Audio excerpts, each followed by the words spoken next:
বাসন্তী বিধানসভা পশ্চিম বাংলা শুধু নয়, বিশ্বের ইতিহাসে টিভির পর্দায় বাসন্তী বিধানসভা আমরা প্রায় লক্ষ্য করেছি একটা গুরুত্বপূর্ণ বিধানসভা।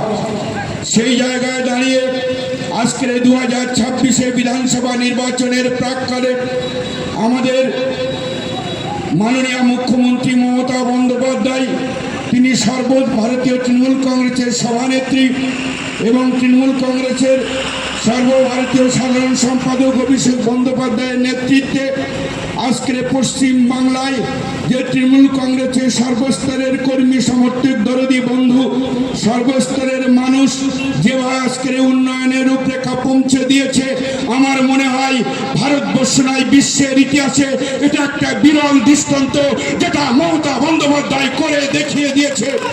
আজকের 100 বেশি প্রকল্প মমতা বন্দ্যোপাধ্যায় মানুষের কাছে পৌঁছে দিয়েছে।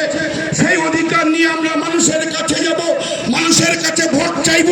আজকের অভিষেক বন্দ্যোপাধ্যায়, মমতা বন্দ্যোপাধ্যায় আজকের অগণিত মানুষের কাছে আজকের পৌঁছে দিয়েছে প্রকল্প। আজকের মায়েরা বসে আছে, আজকের বলতে পারবে বিজেপি কার হাতে টাকা তুলে দিয়েছে।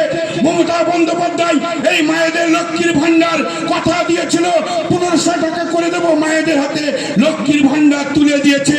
মমতা বন্দ্যোপাধ্যায় কৃষক বন্ধুদের টাকা তুলে দিয়েছে। শেষ পর্যন্ত বিধানসভা নির্বাচনের আগে ভূমিহীন কৃষকদের আজকের টাকা দিয়ে প্রমাণ করে দিয়েছে পশ্চিম বাংলার সর্বস্তরের মানুষের জন্য মমতা বন্দ্যোপাধ্যায়, অভিষেক বন্দ্যোপাধ্যায় তারা তৈরি আছে মানুষের উন্নয়নের জন্য। আজকের বিজেপি বিভিন্নভাবে সংঘাত চালাচ্ছে, বিভিন্নভাবে বিরোধীমূলক কথাবার্তা বলছে। আজকের আইএসএফ থেকে শুরু করে বিরোধী দলগুলো আজকের পশ্চিম বাংলায় বিভিন্নভাবে মমতা বন্দ্যোপাধ্যায়ের কটূক্তি করছে। তাদের কাছে আমি অনুরোধ করতে চাই, তোমরা এ যাবৎকাল মানুষের কাছে কি তুলে দিয়েছ? মমতা বন্দ্যোপাধ্যায় নবান্নের চেয়ার আঁকড়ে ধরে রাখেনি, মানুষের পাশে থেকে, মানুষের কাছে থেকে মানুষের উন্নয়ন মানুষের কাছে পৌঁছে দিয়েছে। আজকের ভাই আমাদের সুন্দরবনের এই ফুলমালঞ্চ গ্রাম পঞ্চায়েত সর্বস্তরের মানুষের কাছে সংখ্যালঘুদের ভাইদের আজকের বিভিন্নভাবে কাজে লাগানো হয়েছে।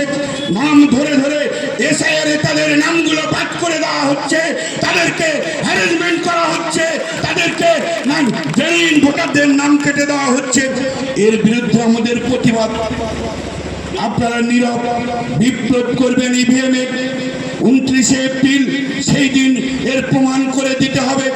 আজকের ভোটাধিকার নিয়ে কাঁঠালবাড়ি গ্রাম পঞ্চায়েতে কয়েকটা ছেড়ে কয়েকদিন ধরে আজকের ট্রাইব্যুনালে আজকের আপিল করতে হচ্ছে। মানুষ আজকের হ্যারাসমেন্ট হচ্ছে, অনেক মানুষ ঘুমোতে পারছে না।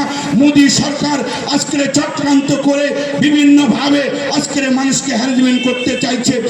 আমাদের মাননীয় মুখ্যমন্ত্রী মমতা বন্দ্যোপাধ্যায় সুপ্রিম কোর্টে আপনাদের জন্য লড়াই করছে। তিনি বলছে প্রত্যেকটা সভায় একটা ভোটার যদি কাটা যায়, মমতা বন্দ্যোপাধ্যায়, অভিষেক বন্দ্যোপাধ্যায় কারো ছেড়ে কথা বলবে না। এই হচ্ছে মমতা বন্দ্যোপাধ্যায়, অভিষেক বন্দ্যোপাধ্যায় লড়াই করে আজকের বাংলার মানুষের জন্য যে উন্নয়নের রূপরেখা তুলে দিয়েছে। আপনারা সবাই জানেন আজকের এখানে আমাদের মন্টুদা আছে, আমাদের প্রার্থী আছে। শুধু একটা অনুরোধ করব, গতকাল আমাদের সুন্দরবনের গোসোয়াতে আমাদের সর্বভারতীয় সাধারণ সম্পাদক অভিষেক বন্দ্যোপাধ্যায় সভা করবে। প্রত্যেকটা সভায় বলেছে, আমি একটা খোলা মাঠে চ্যালেঞ্জ করতে চাই যে পশ্চিম বাংলার মানুষের জন্য আমরা কি করেছি। তৃণমূল কংগ্রেস আর বিজেপি কি করেছে, ইস্তাহার প্রকাশ করে তারা আমাদের সঙ্গে লড়াই করুক, তারপরে ভোটার ময়দানে লড়াই করবে। তাই ফুলমালঞ্চের সর্বস্তরের মানুষের কাছে অনুরোধ করব, আপনারা ইভিএম মেশিনে নীরব বিপ্লব ঘটিয়ে দেবেন। মমতা বন্দ্যোপাধ্যায় আপনাদের পাশে আছে, সাথে আছে। বিভিন্ন চক্রান্ত করে মমতা বন্দ্যোপাধ্যায়ের গদিচ্যুত করার একটা ষড়যন্ত্র তৈরি হয়েছে। আপনারা বুঝতে পারছেন বিভিন্ন কায়দায় মানুষকে ভোটাধিকার থেকে বঞ্চিত করার সমস্ত কিছু চক্রান্ত করছে। তাই আপনাদের কাছে অনুরোধ করব, ফুলমালঞ্চ গ্রাম পঞ্চায়েত সংখ্যালঘু ভাই যারা আছেন, সর্বস্তরের মানুষ যারা আছেন, এই বিজেপি যারা আছে, তারা সারা বছর